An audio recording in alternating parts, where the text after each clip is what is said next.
Olá, pessoal, tudo bem com vocês?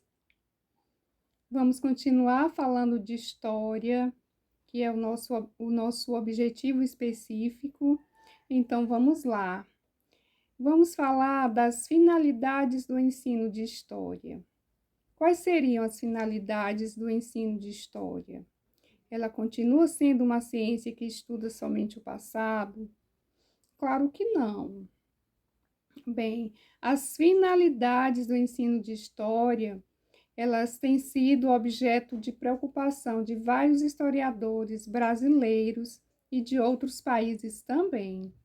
Essa preocupação é tão grande à medida que alguns acontecimentos históricos, como, por exemplo, a crise do socialismo, apontam questões relativas aos conteúdos e objetivos do ensino da história e à construção da democracia e dos direitos humanos.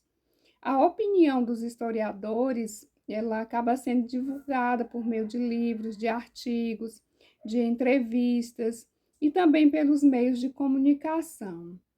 Então, vou trazer aqui para vocês a opinião de alguns historiadores em relação às finalidades do ensino de história.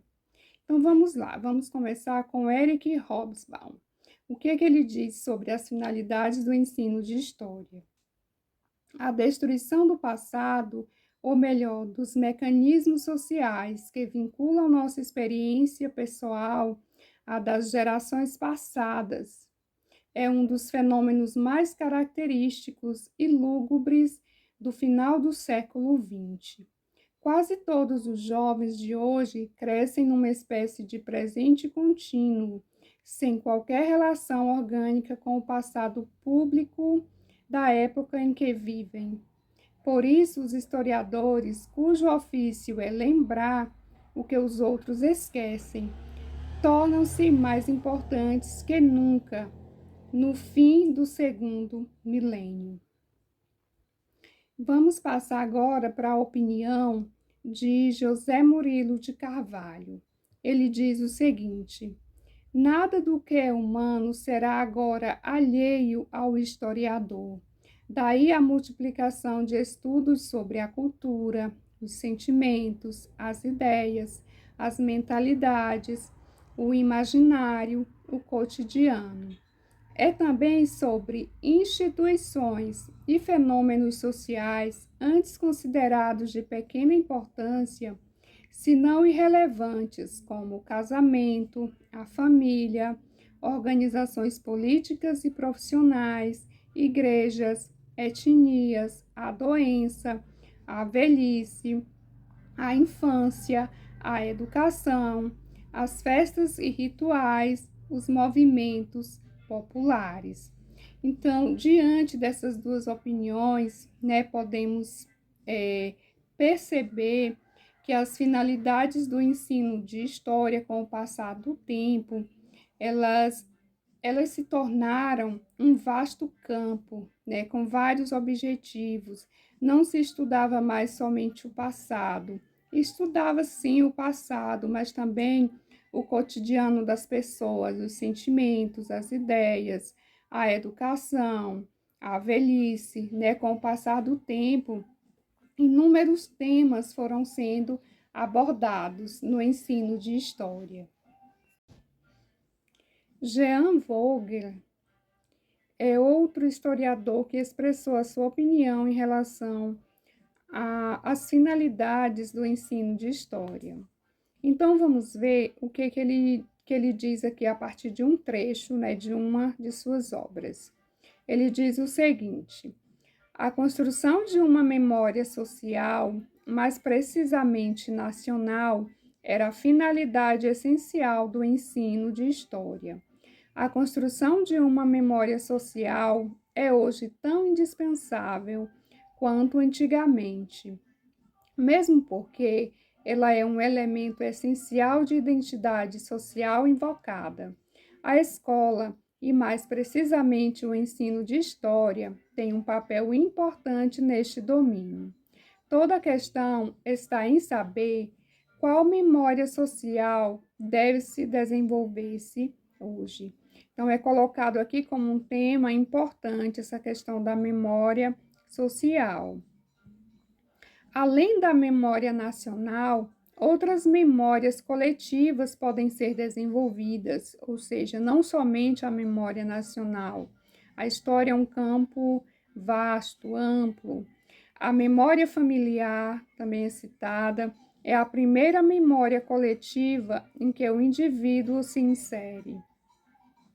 Cada família tem uma memória marcada pela narrativa da vida de seus membros, pelos acontecimentos e pelas tradições, pelos sistemas de valores. É esse conjunto que constitui sua memória, transmitida de geração a geração, principalmente pela oralidade. Um tema bastante importante aqui nesse contexto, mas também pelos documentos escritos. Então, como podemos observar, aqui o autor, ele começa a citar a valorização das fontes, né? Que no passado valorizou-se muito a questão da escrita, da oralidade, e aí o autor, ele está mostrando aqui que em relação às fontes, né, podemos citar, né, outras fontes, né, como ele vai citar aqui a questão da escrita, mas não só a escrita, ele cita, mas também pelos documentos escritos, pelas imagens, como as fotografias, e pelos lugares. Essa memória coletiva está evidentemente relacionada com as das outras famílias, a dos outros grupos, a das outras instituições e com a sociedade global. Mas ela tem sua particularidade, que constitui sua identidade própria. Então, há nesse contexto também a questão da valorização de uma especificidade. Ao lado dessa memória familiar, existe a memória do trabalho. Trata-se de uma memória em que os lugares possuem grande importância. Ela pode constituir-se com uma longa duração, composta de modos de vida, saberes, técnicas e gestos. Todos os trabalhos possuem sua memória, desde os trabalhos artesanais do passado aos trabalhos mais modernos do presente. Uma outra memória coletiva mais ampla é a memória religiosa. Então, outro tipo de memória, né? A memória, além da familiar, do trabalho, temos também uma memória religiosa, que pode ser aplicada, por exemplo, ao cristianismo e às outras religiões, né? Protestantismo, entre outras.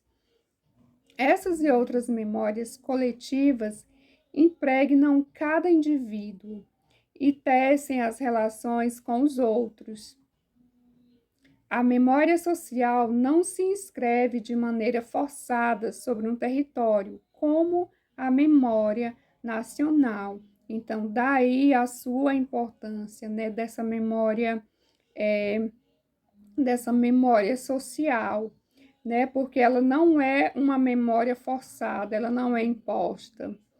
É assim que se pode apelar a uma memória da humanidade, esse sentimento mais ou menos confuso que nos une numa cadeia aos homens que nos precederam.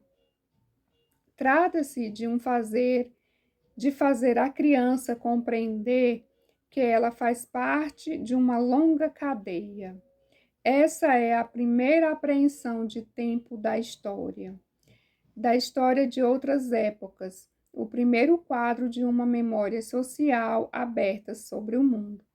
Então, nesse contexto, né, o que podemos depreender de tudo isso é que a história ela deve ser ensinada, acima de qualquer coisa, como um processo, né, que vai ter ali um significado mais amplo na vida de cada indivíduo, dentro de cada especificidade.